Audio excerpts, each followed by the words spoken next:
He struck a lot of people the wrong way when he went out there and announced this plan to bring in 600,000 Chinese Yeah. students, what they call them, but they're actually CCP spies. And I want to keep highlighting that, not using the same verbiage as they want us to use. But, and you guys recently polled on this too, and 43% of likely US voters support the proposal, which I thought was kind of concerning in all of this. What did you make away from all of this?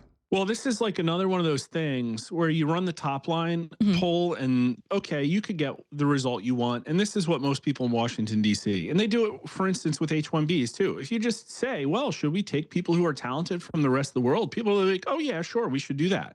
But then if you actually like dig into the underlying thing, you're like, well, it's probably going to get abused. Like people, if they learn more about it, probably don't like it. First thing that stood out to me is that, yes, it was split. It was basically 43 to 44, but there was no party signal at all, which is weird because we also said that it was a Trump thing. And so normally when you do that, the Republican numbers are off the chart, but Republicans, only 44% of them supported this, only 15% strongly supported.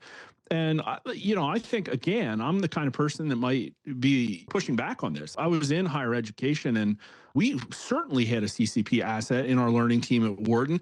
And the way that this works is that over there, if you're ambitious and you're climbing the ladder and you're going to go to the US to attend a school, you're almost certainly a part of the CCP. Like you can literally ask the AI, like Grok will tell you that 30-40% of the people probably coming over here are card carrying members, like literally have it on their resume or whatever.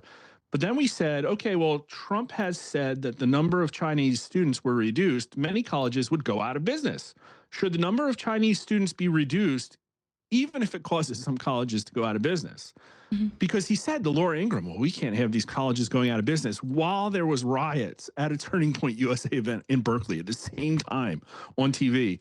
And people say yes, 39% to 37%. Republicans say yes, 58% to 24%.